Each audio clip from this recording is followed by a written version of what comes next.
तो यहाँ पर आप देख सकते हैं कि 600 वाट का जब हम लोड चलाते हैं तो जो बैटरी बैकअप है वो आधा नहीं होता है, आधे से भी कम हो जाता है। यहाँ पर हमारी कैलकुलेशन के हिसाब से ये 2 घंटे तक इतना बैकअप देना चाहिए था, लेकिन अभी जो बैकअप निकल के आया है वो लगभग काफी दिनों से हमारी वीडियोस के ऊपर ये कमेंट आ रहा है कि हम एक बैटरी को अगर चार्ज करते हैं तो कितना बैटरी बैकअप उससे हमें मिलने वाला है। तो यहाँ पर हम आपको बैटरी को चार्ज करके भी दिखाने वाले हैं, लोड भी चलाकर दिखाने वाले हैं, और यहाँ पर मैं आपको अलग अलग लोड चलाकर दिखाने वाला हूँ, जिससे आपको ज्यादा आसानी से समझ में आएगा कि एक लेड एसिड बैटरी कैसे काम करती है। यहाँ पर हमारे पास में आपको पता ही होगा 165 AH की 8 बैटरियां लगी हुई है, उन्हीं में से हम एक बैटरी का यूज करने वाले हैं।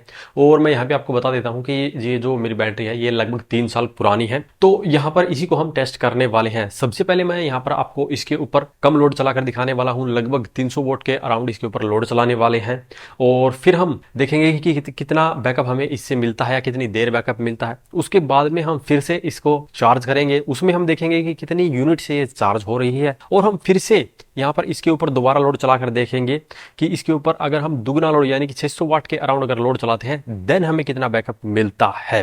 तो यहाँ पर काफी यूट्यूब पे आपको वीडियो मिल जाती है जहां पर लोड टेस्टिंग करके भी दिखाई जाती है, लेकिन वहां पर आपको एक ही फिक्स लोड के ऊपर दिखाई जाती है। मान लीजिए आपको 400 वोल्ट पे लोड चलाकर दिखा दिया जाता है कि इतना लोड चलाने पर आपको इतनी देर बैकअप मिलेगा, लेकिन वहां पर एक और दिक्कत आती है कि लेड एसिड बैटरी के ऊपर आप जितना ज्यादा लोड बढ़ाते हैं उसका बैटरी बैकअप उतना ही कम होता रहता है।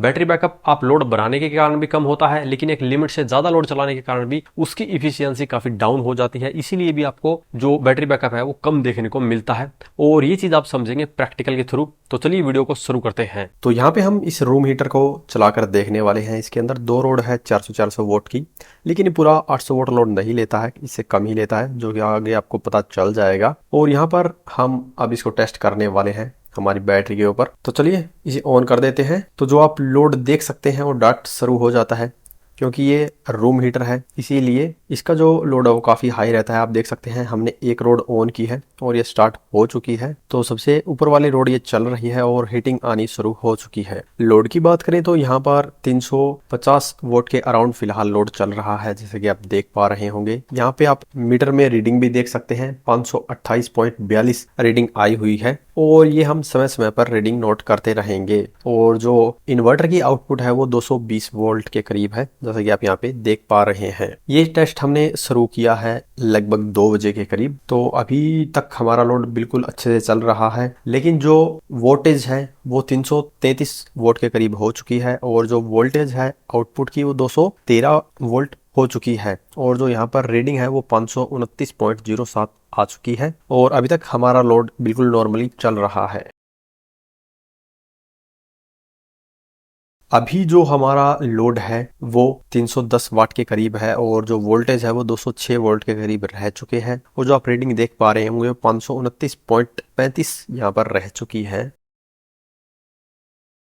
तो अब हमारा इन्वर्टर बीप की साउंड देने लग गया है, यानी कि हमारी जो बैटरी है वो डाउन हो चुकी है। हालांकि ये इस लोड को थोड़ी देर और भी चला सकता है, लेकिन हम यहीं तक इस टेस्ट को मानेंगे। और यहाँ पे आप जो लोड है वो देख सकते हैं 290 वाट के करीब रह चुका है, और जो वोल्टेज है वो 200 वोल्ट के करीब रह चुकी है, और जो यूनिट है वो 529.56 हो चुकी है। तो हमने इस टेस्ट को जब शुरू किया था ये 528.42 यूनिट से शुरू हुआ था, और अभी 529.56 यूनिट हो चुकी है, यानी कि 1.14 यूनिट हमें बैटरी से मिली है। लोड की बात करें तो वो 320 वाट के करीब रहा है, और जो ये हमारा लोड चला है वो लगभग 4 घंटे के करीब चला है, पूरा 4 घंटे नहीं चला है। तो ये तो आप कैलकुलेशन से भी पता कर सकते हैं कि 300 वोल्ट के अराउंड लोड है और हमें 1.14 यूनिट मिली है, तो कितनी देर तक ये लोड चला है। यहाँ पर हम मोटा मोटी माने तो 300 वाट का लोड ये 4 घंटे तक बड़े ही आराम से चला सकता है। लेकिन यहाँ पर अगर इन्वर्टर की इफिशियंसी और अच्छी होती तो यही लोड और ज्यादा देर तक चल सकता था।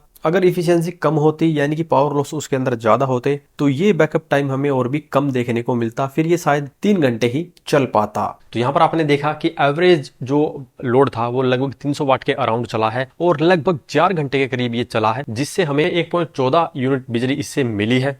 लेकिन यहीं पर हम देखने वाले हैं कि अगर हम लोड को दुगना करेंगे तब हमें जो यहाँ पर बिजली मिली है 1.14 यूनिट वो कितनी मिलने वाली है, या जो हमारा लोड है वो कितना चलेगा। तो यहाँ पर आपने जो लोड देखा है वो 300 वोट के अराउंड है। हम बाद में इसको दोबारा से अभी चार्ज करने वाले हैं और फिर इसके ऊपर लोड चलाएंगे 600 वाट के अराउंड, देन हम देखेंगे कि कितना बैकअप हमें मिलेगा। तो चलिए हम सबसे पहले से दोबारा से चार्ज करते हैं और देखते हैं कि कितनी पावर ये कंज्यूम करने वाला है। तो यहाँ पर हमने सेटअप कर लिया है और बैटरी को हम दोबारा चार्ज करने वाले हैं। यहाँ पर आप रीडिंग देख सकते हैं, जो बैटरी का टेस्ट हमने किया था वहीं से ये स्टार्ट होने वाला है। 529.56 से ये स्टार्ट होने वाला है। और यहाँ पर इन्वर्टर में दो चार्जिंग के मोड होते हैं, स्लो और फास्ट। अगर आप नॉर्मल मोड यानी कि स्लो मोड से करते हैं तो ये कम बिजली की खपत करता है और जो आपकी बैटरी है वो धीरे धीरे चार्ज होती है। यहाँ पर आप देख सकते हैं जो बैटरी है वो हमारी चार्ज होना शुरू हो चुकी है और ये नॉर्मल मोड में फिलहाल चार्ज हो रही है। नॉर्मल मोड के अंदर ये इन्वर्टर लगभग 250 वाट से बैटरी को चार्ज करता है, ये आप देख सकते हैं। चलिए मैं इन्वर्टर के पीछे से इसके अंदर जो मोड दिया गया है फास्ट चार्जिंग का या बूस्ट चार्जिंग जिसे बोलते हैं, उसको हम यहाँ से ऑन कर देते हैं और फिर देखते हैं कितने वाट से बैटरी को चार्ज करेगा। तो अब जैसे ही हमने बूस्ट चार्जिंग को ऑन कर दिया है ये 340 वाट के करीब ले रहा है, लगभग 90 वाट यहाँ पे बढ़ चुके हैं। तो हमारी बैटरी फुल्ली चार्ज हो चुकी है, देख सकते हैं ये अभी 25 वाट के करीब पावर ले रहा है।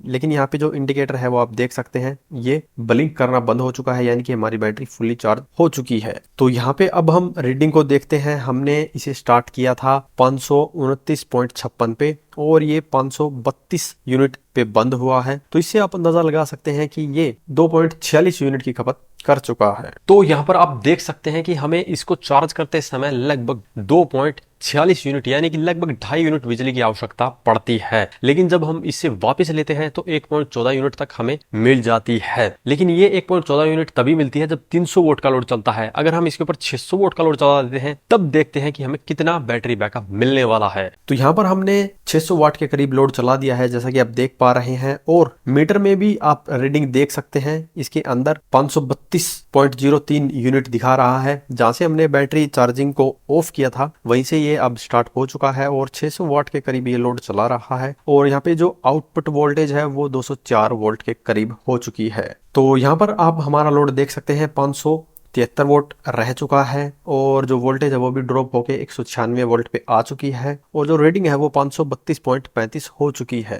तो जैसे कि आप देख सकते हैं यहाँ पर बैटरी फिनिश हो चुकी है। और रीडिंग की बात करें तो यहाँ पे मीटर में आप देख सकते हैं 532.91 यूनिट हो चुकी है और 470 वाट पे लोड रह चुका है और जो वोल्टेज है वो ड्रॉप होके 178 पे आ चुकी है। तो यहाँ पर अगर हम एवरेज वोल्टेज निकालेंगे तो लगभग 600 वाट के करीब ये आएगा और जो पावर कंजप्शन हुई है यहाँ पर वो 0.88 यानी कि 0.9 यूनिट के करीब हुई है और ये लोड यहाँ पे लगभग 1.5 घंटा के करीब चला है। तो यहाँ पर आप देख सकते हैं कि 600 वाट का जब हम लोड चलाते हैं तो जो बैटरी बैकअप है वो आधा नहीं होता है, आधे से भी कम हो जाता है। यहाँ पर हमारी कैलकुलेशन के हिसाब से ये 2 घंटे तक इतना बैकअप देना चाहिए था, लेकिन अभी जो बैकअप निकल के आया है वो लगभग 1.5 घंटे के करीब ही निकल के आया है और हमें यहाँ पर बैटरी से लगभग 0.9 यूनिट ही बिजली मिली है। तो अगर आप अब इसे दोबारा चार्ज करेंगे तो ये बिजली की खपत उतनी ही करेगा, लगभग 2.5 यूनिट के करीब। लेकिन अगर आप ज्यादा लोड चला देते हैं तो इसका बैकअप टाइम या यूं कहें कि जो आप इससे वापस बिजली लेंगे वो बहुत ही कम होने वाली है। यहाँ पर 600 वोट के बजाय अगर आप इसके ऊपर 700-800 वोट जैसे जैसे बढ़ाते चलेंगे जो ये हमें 0.9 यूनिट बिजली मिली है ये और भी कम होती रहेगी।